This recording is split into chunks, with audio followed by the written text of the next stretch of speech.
Welcome to the Activity Call Live. Now let's hear for our special guest host, Adam Katz.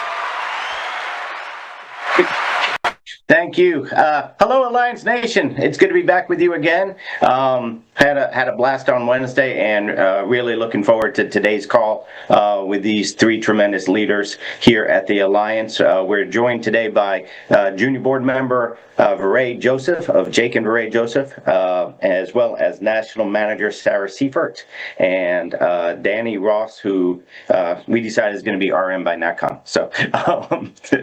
So excited about today's call and today's topic. Just kind of as a recap. Oh, I also want to say this. Happy birthday to my darling bride of 34 years, Beth Katz. Today is her birthday. So since I have the platform, I'm going to take advantage. All righty, guys. On Wednesday, we talked about the why. Why it's so important to identify what it is you're trying to accomplish, because that's what's going to power you through the obstacles and the barriers that the world throws at you. And we talked about how important it is to have a dream and have that vision, and that the size of your dream is going to be, the bigger the dream, the bigger the obstacle it's going to take to get you off course. And if you have a really small dream, any little hiccup is going to get you frustrated and discouraged. So it's so important to work on that dream and work on that.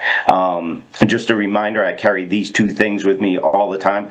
I got my little rock that says, "The Lord is my rock," and we give Him the honor and the glory for everything that we've have here at the Alliance, and just for the opportunity to be part of the Alliance. And then I got my success coin. This is something Andy put together a few years ago. If you read the book Goals by Brian Tracy, he talks about the success coin, but he never made one. Andy's like, that's a good idea, and so he actually made them for us.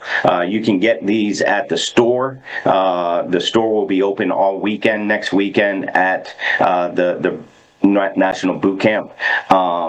And so if you want to pick up your coin or pick one up for one of your key people, something like that, you'll be able to get these, as well as all the other tools of the Alliance, including all of Andy's books, activity books, sticky pads, all of those things. If you don't know what any of that is, check with who hired you and find out all of those little details. But what the coin does is this. It talks about what do I want?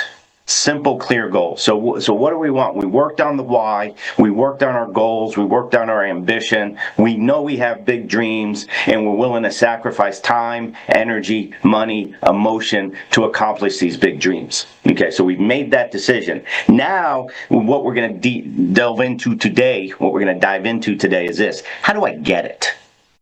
What are the most valuable tasks that we need to be performing? And that's the biggest key. It's good to know what you want, but if you don't have a plan to get it, and you're not willing to execute the plan in place to get it. See, that's the beauty of what we have here with the Alliance. You get into the 8 steps of success. You get into the Millionaire Maker Manual.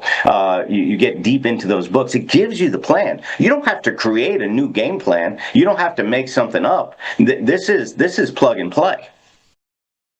But what you do have to do is you have to pursue the game plan with massive excitement, enthusiasm, energy, vigor, and go after it with a passion that can't be put out by little stops along the way. And so it's one thing to have the plan, it's another thing to execute the plan, and then it's another thing to execute the plan with excellence. Okay, and so we're going to talk to you today a little bit more about what the plan looks like. Okay, so it's one of those things where the structure yields the results.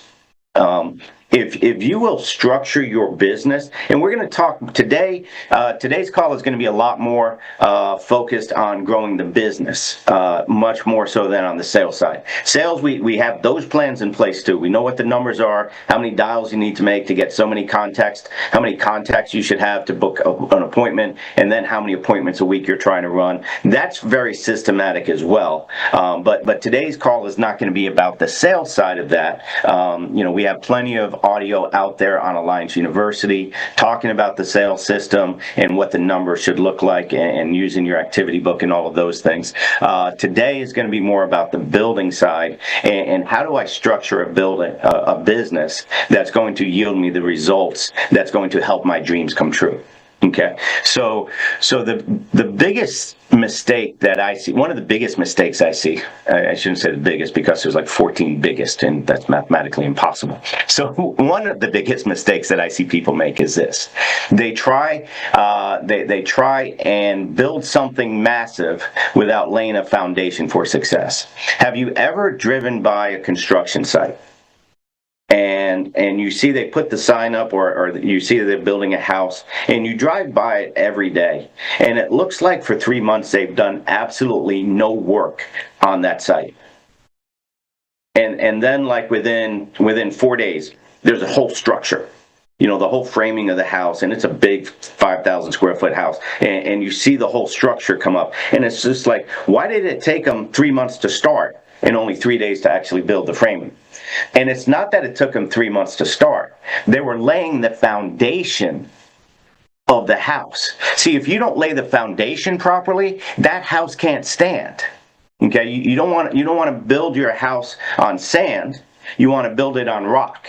Okay, if we get a little biblical there, and you want to build your business on a strong foundation, and the more solid the foundation that you lay, the more time you put in to lay the foundation, the bigger your building can go. Okay, you can't have, like the Integrity building, the steakhouse, I think, is on the 53rd floor. You can't have a 53-story building with a really narrow foundation. You got to have a wide foundation to be able to go up that high. And it's the same thing with your business. You can't build a business that's going to give you the profitability and the stability and the revenue and the income and everything that you want to live the life of your dreams if you won't take the time to lay a great, deep, and wide foundation. So the key to laying that foundation, it starts with, who are you hiring? What are you recruiting? And so when you think about hiring people, the thing a lot of people do is this: they have in their mind, I'm going to hire a handful of people, sit on them like an egg and hatch them, and that doesn't work. Okay, or I'm going to get me 2 studs and I'm going to ride them like a horse to the finish line and win the Kentucky Derby. That doesn't work. See, the problem that we have is we can't see what's inside people, so we can't pick the winner.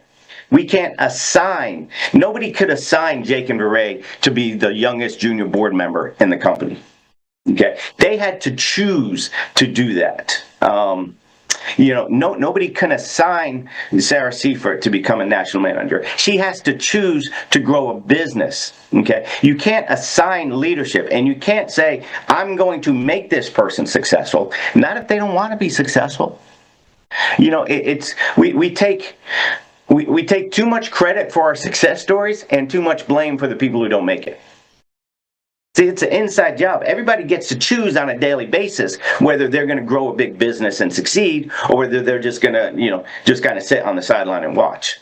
And so rather than trying to make somebody into something they're not, what you really want to do is you want to put in enough people that they can identify themselves as the person that needs to be worked with.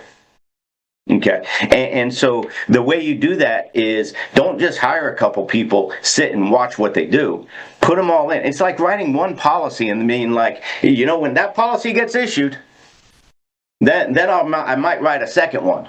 No, fill the pipeline, put in a bunch of policies, and then you can't help but get some of them issued. Okay, but we have so many people live their lives with minimalist thinking. They have this lack mentality instead of this abundance mentality, and so hire a lot of people, give a lot of people the opportunity, let them sort themselves out. What we found is this: people fit into one of 3 categories when you recruit them. They're either going to be quitters, they're going to be incubators, or they're going to be ready to roll. They'll become your studs, your studettes, your superstars. Okay, so people are like, well, what do you do with the quitters? Nothing. They quit. There's nothing to do with them. You mean you don't chase them and lasso them and try? No, let them go. They don't have a dream. They don't have a vision. All they're going to do is be an energy drain on you. Don't take it personal.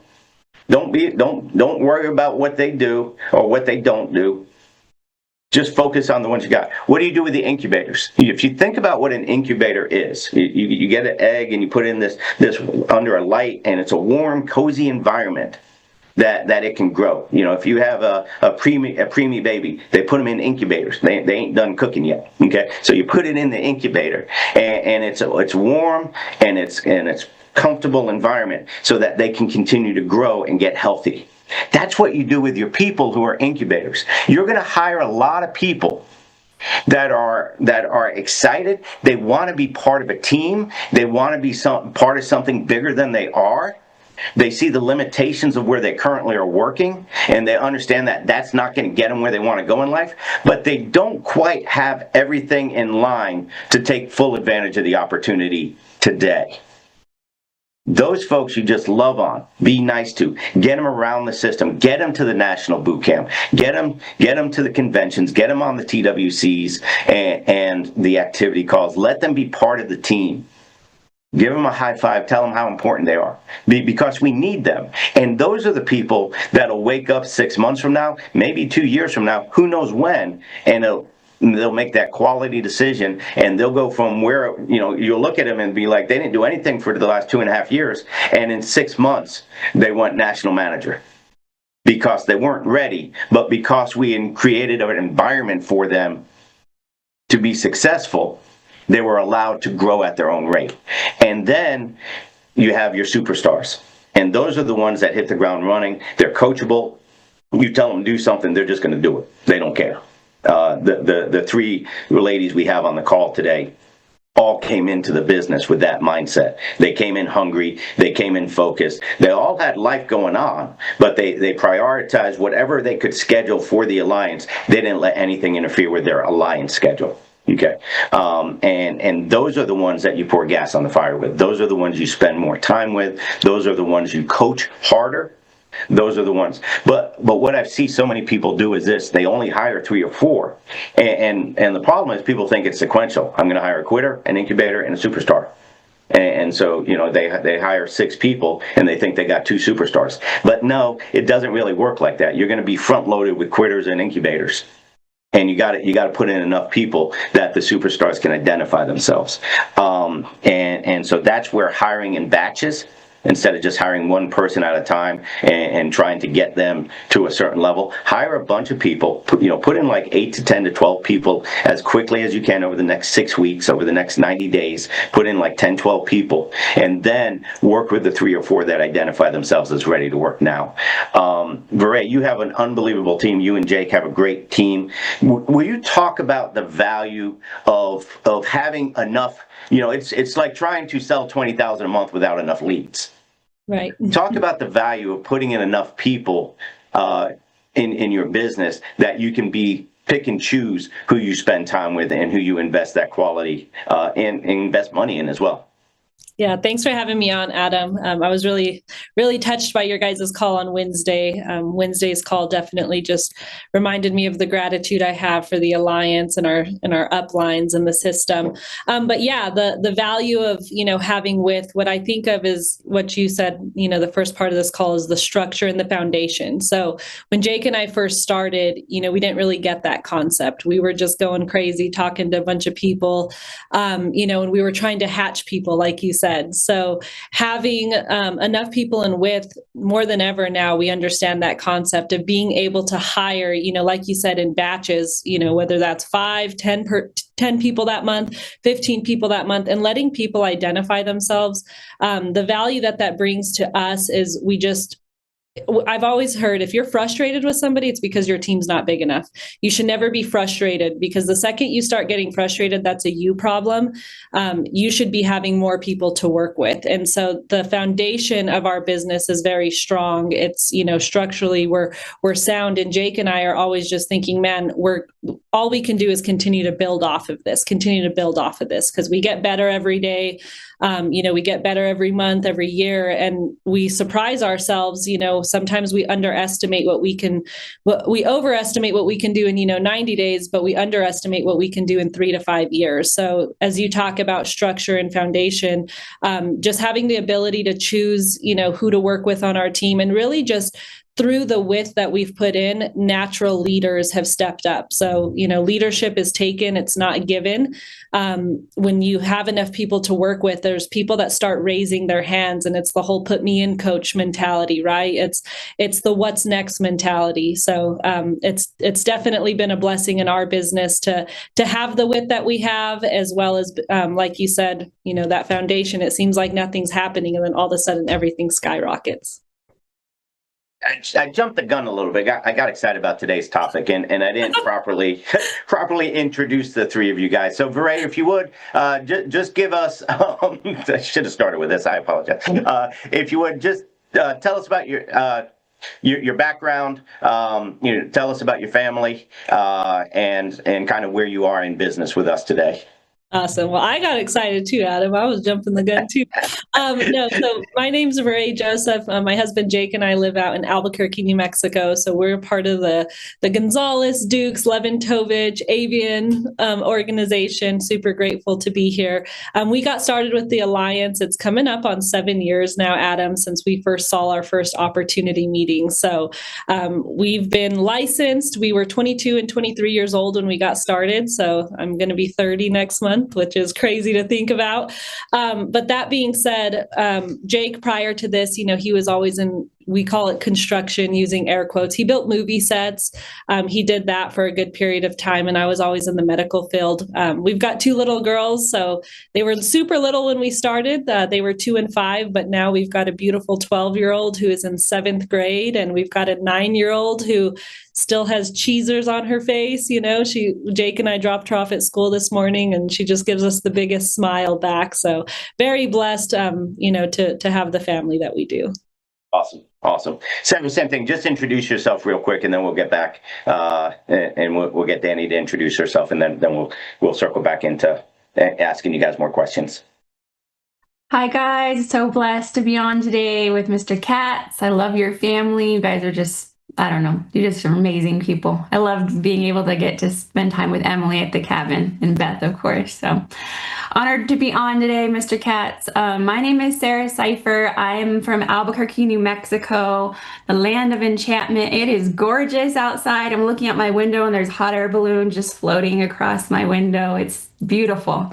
But yes, Sarah Seifert, when I first started in this business, I had 3 little boys under, we'll just call it 5 at the time. I was a dental hygienist for 10 years. I got my bachelor's of science in dental hygiene. Did that. And then my journey looks a little bit crazy, a little bit rocky. We call it organized chaos. I got brought into this beautiful business by my really good friend, VeRae, and of course, her amazing husband, Jake Joseph. And Dani? Hi guys, my name is Dani Ross. I now live in Tennessee.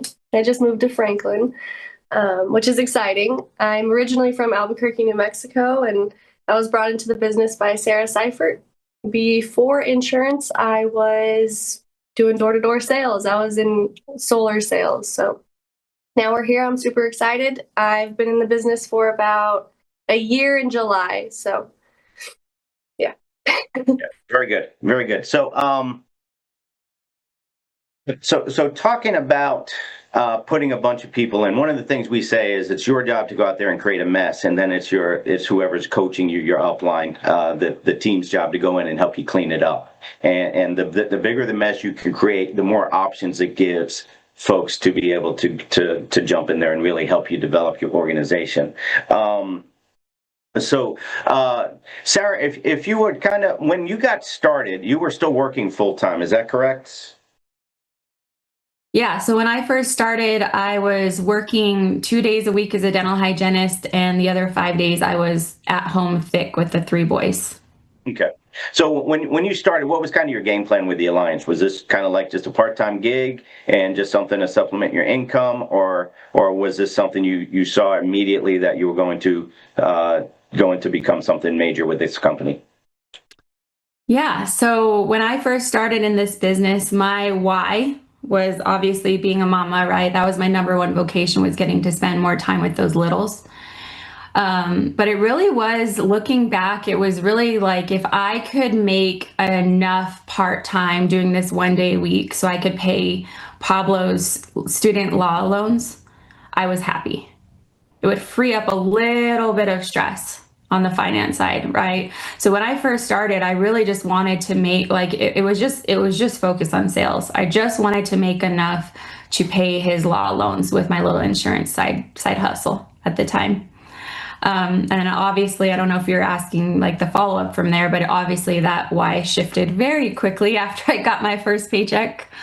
But yeah, when I first started, it was just being able to pay those law loans.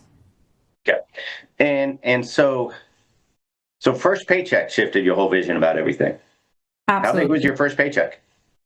Well, let's take it back a little bit. So my first sit, so I got lucky. So I ran a whole day of dental hygiene, right? I was all in my scrubs. I had my ATM in my car.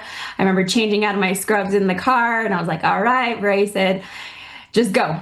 Just go. Don't practice. You got this. You got your ATM. Just call me from the home. I had no clue what I was doing. I wasn't one of those that was studying the videos and on the Alliance University. I was just like, okay, my mentor said, go make a mess and call her. So that's what I'm going to do. And yeah, it was my first sit, and I went in, and the family loved me, and they gave me hugs, and I called my mentor, and I had no clue what I was doing. And I left, and they gave me face lotion and hugs and cookies. And I was like, I was there for 90 minutes, and I made more doing this than a full day of dental hygiene. And I remember calling VeRae, and we were calculating it and all the things. And I'm like, how many times can I do this? And she's like, as many times as you want, baby. I was like, okay. All right. So it was that moment that clicked for me. Okay. Like, if I can figure out how to get really good at this part-time, I think I got this. Did you immediately start building also, or were you just like, hey, I got 3 kids, I got a husband, I got a job, and I got this. So, my plate is full. When did you shift from just seeing this as a vehicle to pay off Pablo's law loans and being more of a replacement income, and then seeing it as, wait a minute, I can build an empire here? What was the time frame on that? Time frame with that, I'm thinking, to answer your question, no. It was solely sales when I came in. I didn't know if I could handle more. Right. And it really, I had too many plates spinning. I didn't know how I was going to lead a team and be a mom and a dental hygienist and support my husband, who's extremely busy. I didn't know how I was going to manage all of that. Right.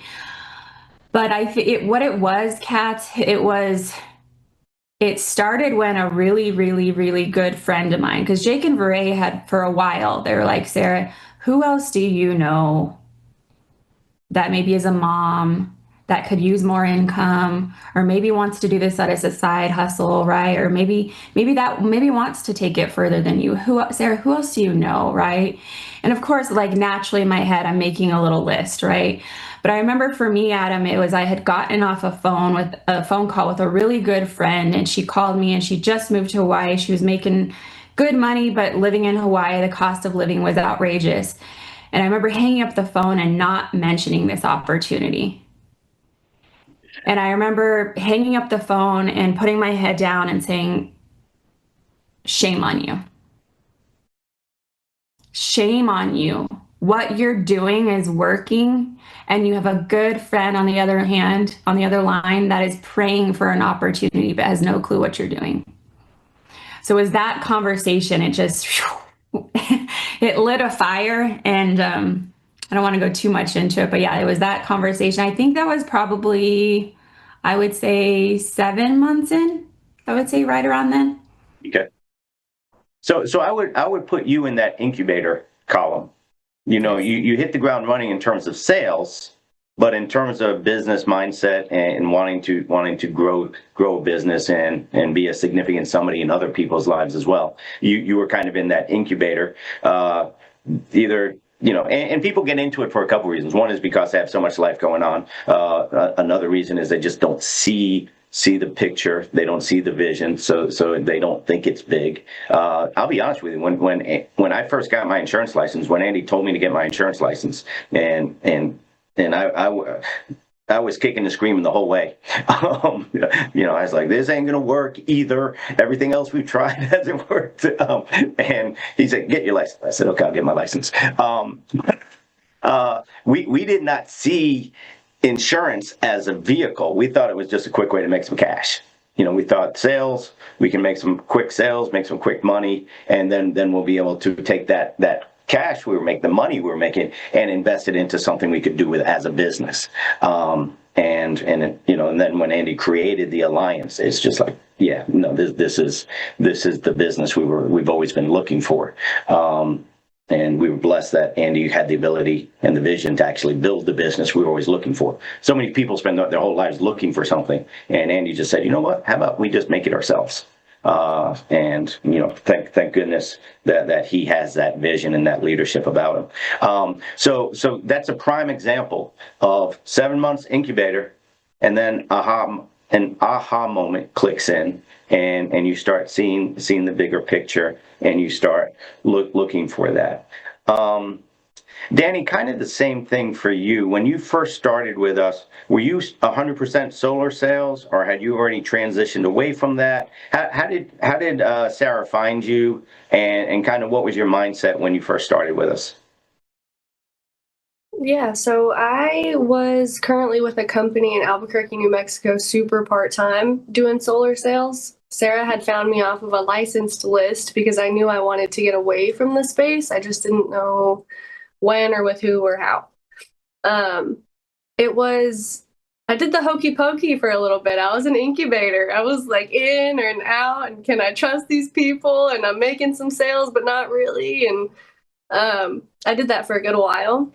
So to answer your question, no, I was not building. I was not inviting my friends. I was one of those, I think it's, I forget who says it, but the lotions and potions and all the things that they're trying to James sell. Coleman. He talks about that.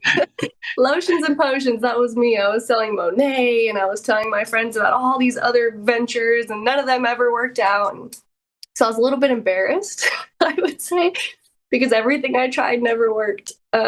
So it took me a good while to start inviting my friends and family, and I think it was just a belief in myself that, okay, I am doing something that works now. Like Sarah said, I would be super selfish to not share this opportunity when it is working for me and so well with amazing people that I've been blessed to now call my family. So hokey pokey, incubator, and now we're here. Awesome. How many people you bring into boot camp? I believe 18 or 19. That you don't understand how powerful that is, Dani, and what that's going to do for your organization over the next 90 days, the next 180 days. We talk about laying that foundation. One of the biggest key metrics to your business, most of the time we look at volume as that's the metric, and that's usually the worst indicator of your business. You get somebody who sells a big annuity or a big sale, but it's not somebody that's going to do it every month. That volume's is kind of a head fake because it shows up once, but it doesn't show up again. What the growth from convention to convention. How many people did you have with you at Family Reunion? How many was it, Sarah? Like 10? So you almost doubled between conference. That's incredible. Do that again to NatCon, and you will start having to get creative on your taxes. You're going to have to start finding places to reinvest back in your business because the money's just going to keep flowing in like crazy. Okay, so I love that story. So you were cold market. Yeah, Sarah, you did not know Dani at the time you first hired her. So there was a period of time where you had to build that trust. That's the hokey pokey part. It sounds too good to be true a lot of times. I love it when people tell me, VeRae, that it's too good to be true. They missed the work part. They missed the part where we have to deal with people. and people are crazy. And so, yeah, on paper, it looks too good to be true. But then in execution, it's just like, wow, this takes a lot of effort. This takes a lot of time, energy, emotion. I got to deal with people. I got to deal. I'm doing sales to pay the bills today, but I'm also building a business so that I can have that passive residual income down the road. And so I'm wearing two different hats at the same time. What was it? How did you balance the sales and the building side? And you obviously Jake is 100% full partner with you. So you kind of. You guys built it as a partnership. You saw what Mike and Noel Leventovich did, and you kind of duplicated what they were doing. They were both 100% involved in all aspects of the business from the start. But what was it? How were you able to balance the sales as well as the building side? And ultimately, as you put in that batch of people direct you, what were you really looking to try and do to grow your business?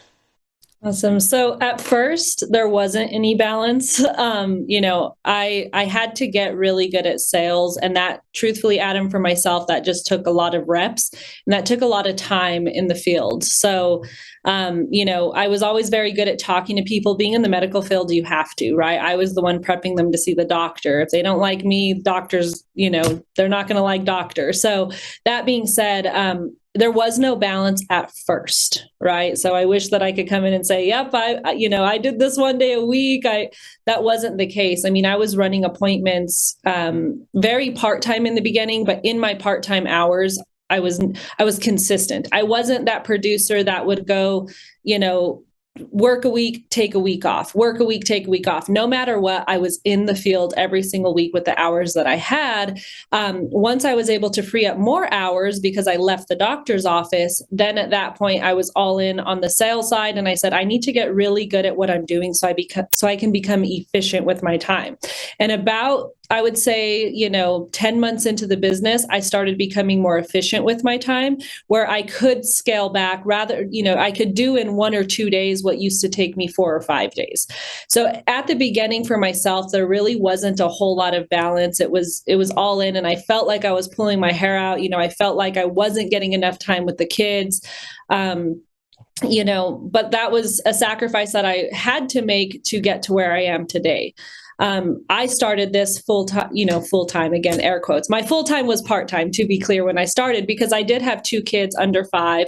I was in school. And like I mentioned, I was working at the doctor's office, but Jake was still working his full-time job. So it's not like Jake jumped in on this full-time, right out of the gate either. He always went and he worked, he provided for our family, for our plan was, hey, you go to school, VeRae. I'm going to work and provide for the family. You go finish your degree. You go chase what you want. And then when you're done, we'll swap that.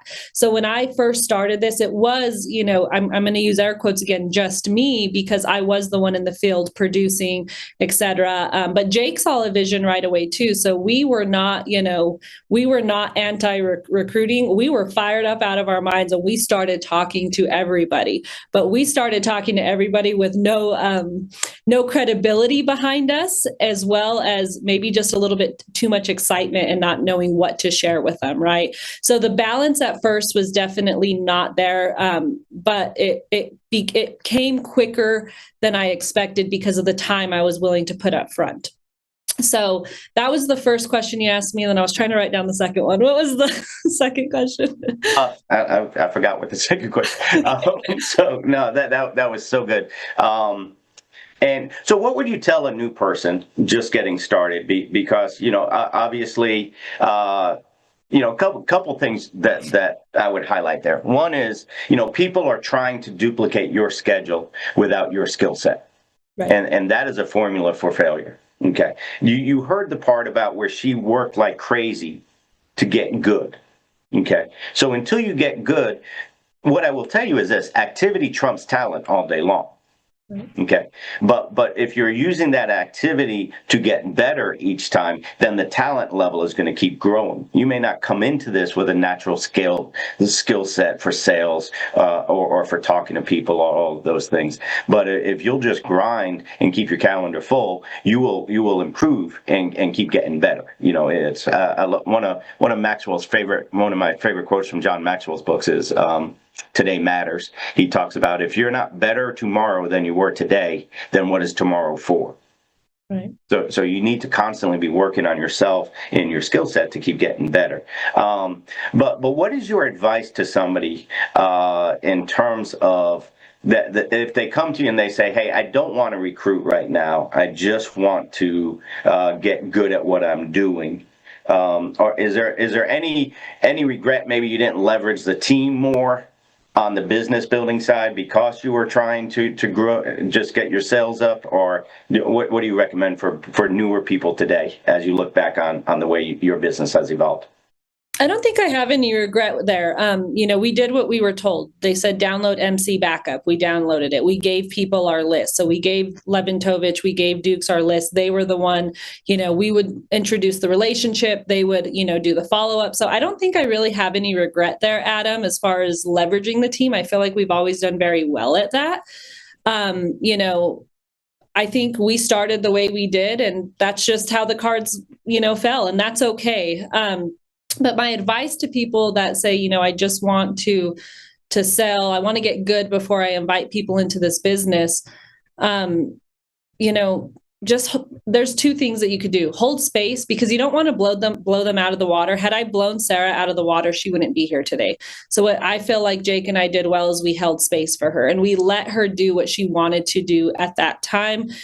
To be clear, we never lost sight of what we're doing. So it was always reminding her of what we're doing and what the end goal is, but not pushing her to the point of, hey, if you don't recruit, you got to sell, recruit, and build. Like, no, she wanted to sell at that time. And so that's what she came into this business to do. So Jake and I were able to hold space for her. Again, we've learned, and we have to get better as leaders, is meeting people where they're at, not where you think that they should be, but where they're at. Now, on the other hand, so again, you got to hold space for people, but you can't let people forget what the ultimate goal is, and reminding them of, the ability, the freedom that building brings you, because it's not if, it's when you have a bad day in the field. It's not if, it's when you have a bad month in the field and you're questioning your sanity, right?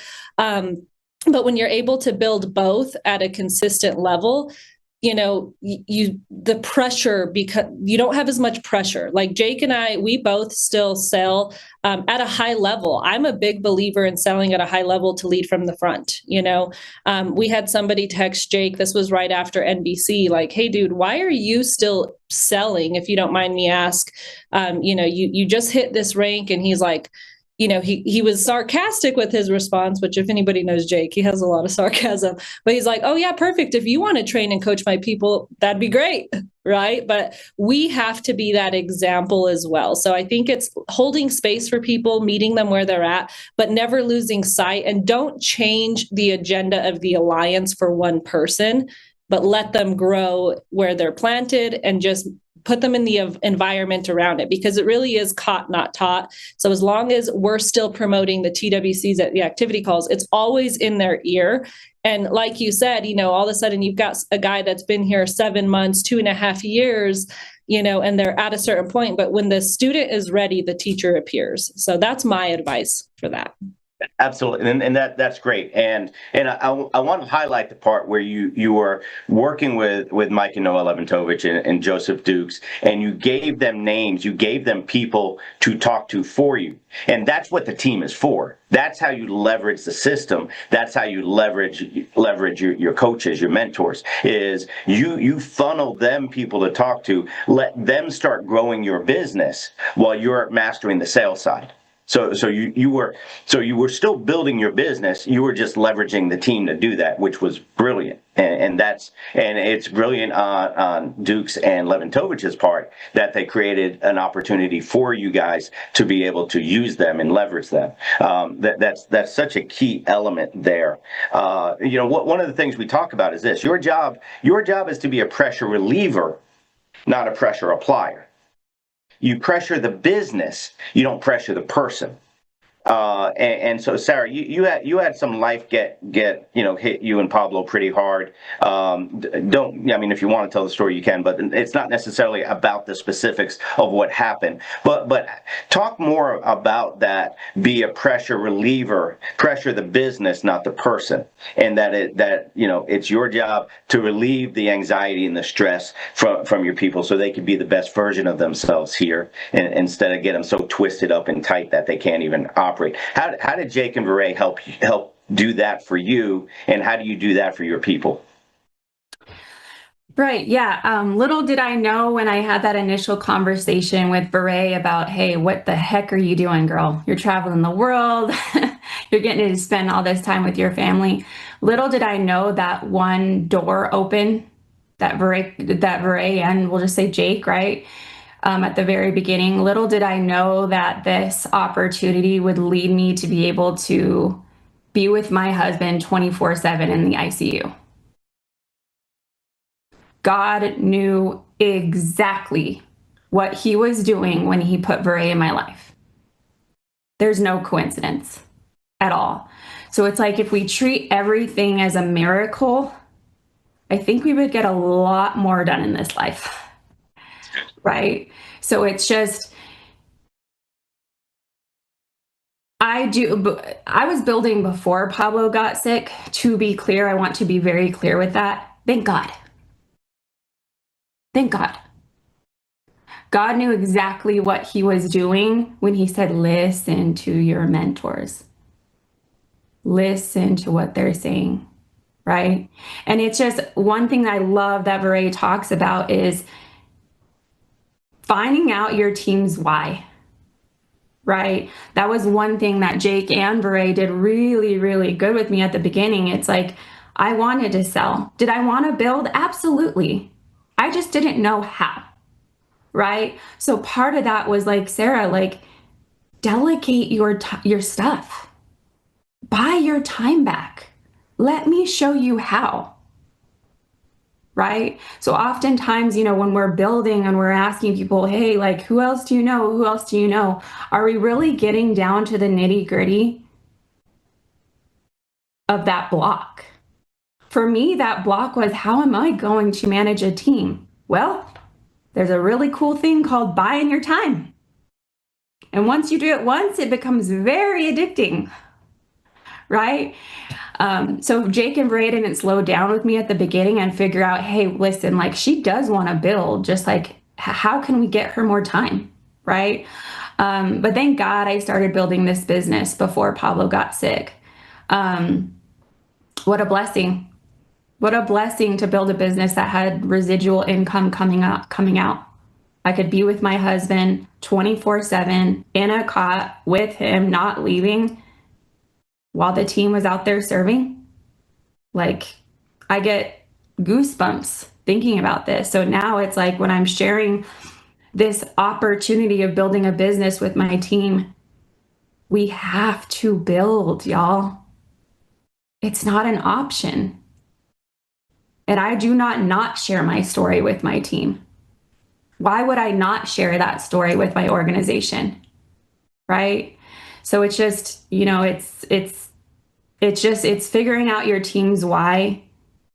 It's figuring out, hey, how can we find them more time if they do want to sell? I'm like VeRae, right? Like, if right now, like VeRae, I always looked for Jake and VeRae on the leaderboards, right? Where are they at? Where are they at? Where are they at? Right? They're always leading from the front, right? I don't necessarily have to be selling at a high level. Like, cover your ears, VeRae. I don't have to be selling at a high level, right? My husband I don't have to be selling at a high level, but I can't help but ask myself, if I were to close my eyes and ask my team, okay, like, if my people imitated what I was doing in this current state in my business, would I be happy? So, like, would I be happy with their performance? Because your team is going to do what you're doing, right? So Jake and VeRae are out there selling, recruiting, and building. Well, of course they hit junior board member, right? Because their team is selling, recruiting, and building. So. Yeah, that's one of the most powerful things I've ever heard Andy say is if you had 10 people working just like you're working, are you fired up out of your mind? Or are you the most frustrated person in the world? And that's where you get to choose. You're the leader. You're the coach. You picked your team. If you don't like the results of the team, one, check the way you're coaching them, and then two, check the people you picked. So being that example, showing them taillights is such a critical part. And by doing that, it immediately takes the pressure off the person because they get to choose whether they want to duplicate or they don't want to duplicate. So one of the things we always talk about is this: leaders and mass come from depth. So the reason you put in width, the reason you put in those 10, 12 people over the next 60, 90 days is so that you can identify those 3 or 4 places that you can work. And what you're trying to do is you're trying to get into into depth in those businesses. If you think if I hire 12, I'm going to have 3 to 4 leaders, 3 to 4 superstars, 3 to 4 people ready to run, jump out. Well, what do you think happens if you can get an organization 12 deep? Out of that, you're going to get 3 to 4 people that are going to pop out as well. And then when you have the width working and you have the depth working, the depth creates that stability because now that also creates mass.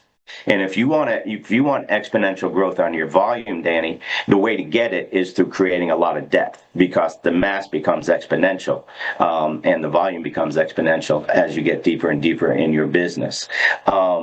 So that's kind of the thought process of why you lay that foundation so that you can build your business up and up and up. It's kind of the reverse driving depth, but that foundation determines how deep you can drive your business as well. One of the key things is this, because you can't make people leaders. All you can do is identify them and give them an opportunity to become one. So Dani, as you're growing your business, as you're taking coaching from Sarah and VeRae, and I know Andy Albright was very pivotal on this with you as well, I think at a meeting somewhere on the West Coast. What is it? Who are you looking for? What kind of person are you looking to try and build a business with? Just taking it back a step. You talk about laying the foundation, and my goodness, when Sarah speaks, like, that is my foundation. She has been a wonderful steward and leading from gratitude and building a business with people that you like. She likes everybody she builds with, and so she's not building out of obligation. I saw her building a business because she enjoys it and because she loves you guys and she loves her people. So having that as a foundation, my goodness, Katz, I'm so blessed. I'm so blessed because it's never been a job. It's always been something that we get to do. We get to do this. We get to pour into our team. We get to look at it differently. We get to change our words. We get to grow here. So I guess just chasing Sarah's tail. That's what I was trying to say.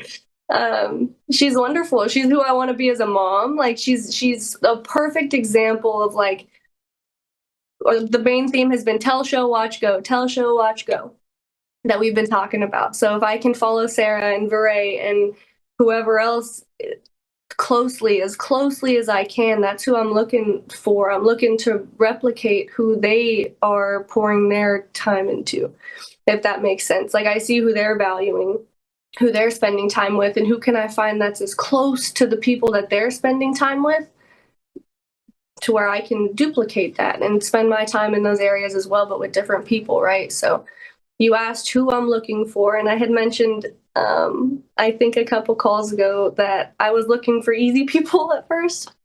I was looking for people with little resistance, and I soon found that the people with little resistance will have little resistance everywhere and try everything. So I've graduated to the people with resistance are good. Anybody who wants to try this business is good. The foundation is super important. And I think core values and not inviting people who take this very lightly has been important to me, because I don't take Sarah's time lightly. I'm not going to put Jake and VeRae on the phone with, a dum-dum who will not take their time as important as I'm taking it, right? So, I don't know. Time is valuable. Our people are valuable. So I've tried to really hone in on that, I'd say. Yeah, look for easy. I'm not against easy, but one of the things is, it's ask a busy person. Jake and VeRae were busy when they got started. They both had full-time jobs, 2 kids at home. Sarah was busy when she got started. And so we have a tendency, and this is as much a self-image thing as anything, is we have a savior complex. So we want to take somebody that we perceive to be in a less than position than us and reach down and save them from themselves and save them from their circumstances. And the reality is this, the reality is very few times does that work out well for you. And Andy talks about Lemony Snicket, series of unfortunate events. And they're good people. They have a lot of ambition. They have a lot of heart. They've just had a series of unfortunate events. And Andy's like, yeah, you're about to be the next unfortunate event in their series. And so you're looking for busy people. You're looking for successful people. You're looking for ambitious people. It's people are capped at different levels. You know what a person making $120,000 a year really wants to do? They want to make $150,000. But where they are, they can't do it. They're capped. And you have a perfect part-time opportunity, Sarah, that you can go out and show them on 1 day a week, they can put an extra 30 grand in their bank account. And now they're at that 150 level. And then you get them started on that pretext, on that level, and then they come around the conventions and they come around the calls and they meet people like you guys, and they're like, wait a minute, I can make millions with this thing. I can actually build a business. I can build residual income. I can build something I can build a legacy for my children. But you got them because they were busy, and you showed them, like VeRae did with Sarah, 1 day a week. Let's just help you pay off those school loans. And so we have Alliance Aiden and Alliance Alice, and all 3 of you guys fit that picture of what an Alliance Aiden and Alliance Alice looks like. VeRae, if you would talk a little bit about kind of the demographics you're looking for, and by the way, when we're talking demographics, it's not cultural, it's not racial, it's not ethnic, it's nothing like that. But it's kind of a mindset and a background of what we were just talking about, what Dani was talking about, finding the ones that are looking for opportunity and will fight through resistance. If you would talk a little bit about Alice and Aiden for a minute. Yeah. So, what are we looking for? Andy has those posters. And my understanding, I've been told it's not something Andy came up with. I think it was maybe Amway that taught him that. But again, maybe he made the poster himself, kind of like the coin, right?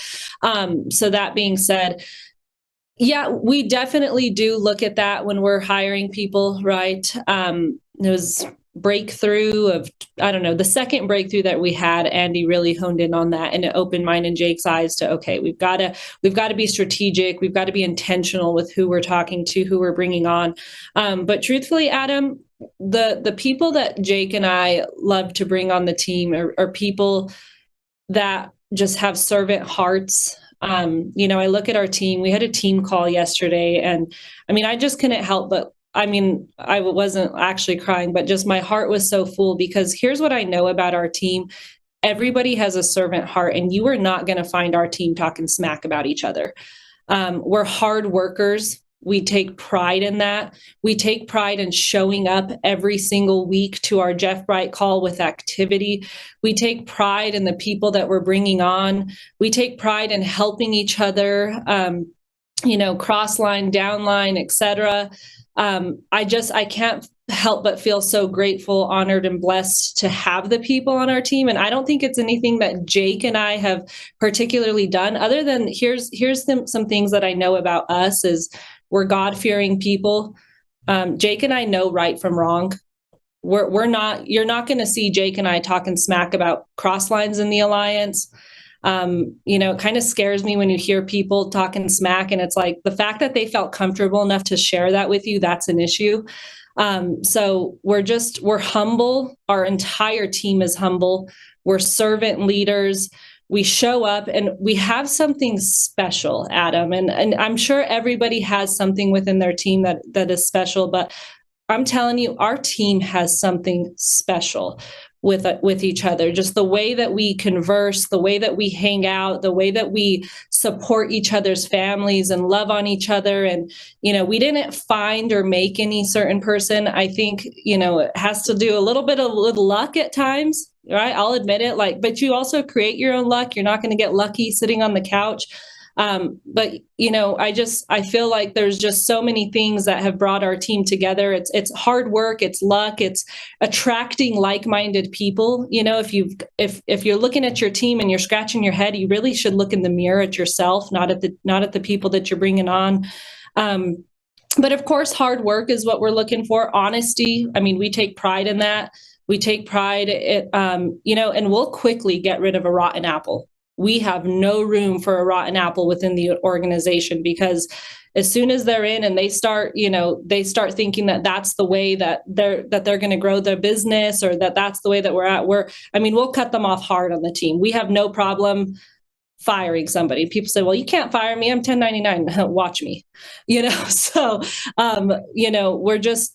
we're very prideful in the culture that we've created. So like you said, it's not a certain demographic, age, race, et cetera, that we're looking for, but we're looking at people's hearts as we bring them on. Because what I do know is that we can teach skill. We can't teach gratitude. We can't teach humbleness. We can't teach hard work. And then people, yes, you're looking for people that have a background of success. And at the same time, had nobody given me a shot, I wouldn't be here. So it's like, I'm looking for people that have a background of success, of course, but I'm also looking at these younger people that we're bringing on. They haven't had a chance at success yet. And so I can't get upset that they haven't done X, Y, Z in their lifetime, because this is their first shot at success. So I don't know, Adam, we're looking for good people. Honestly, I'm not sitting here looking at somebody's, college degrees and saying that that's going to make them better or not, because Jake and I, neither of us have a 4-year degree. Right. I think that's valuable. Of course, I think there's things that can be learned from that.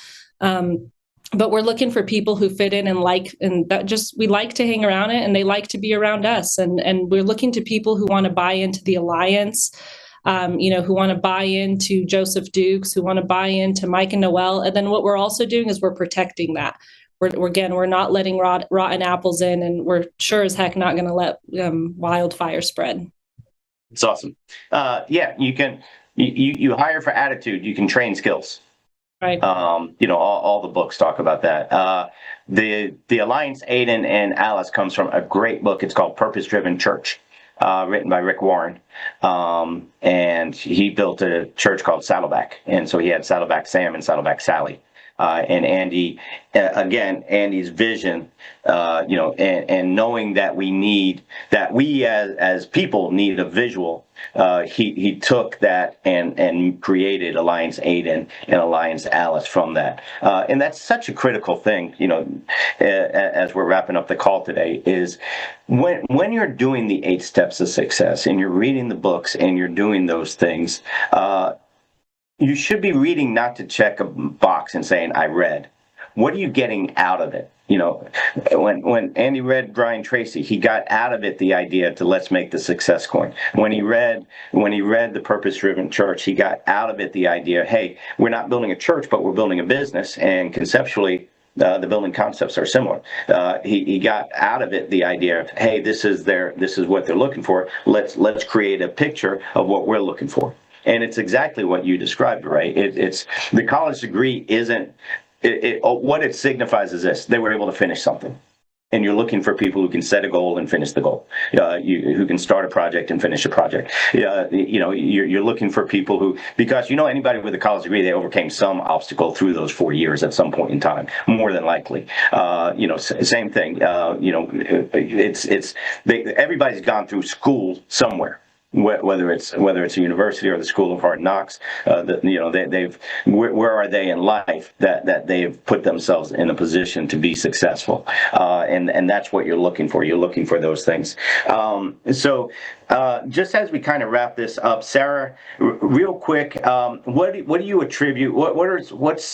what's the big thing you're trying to get? You can hire a brand new person. What's your number one goal to help that person get started?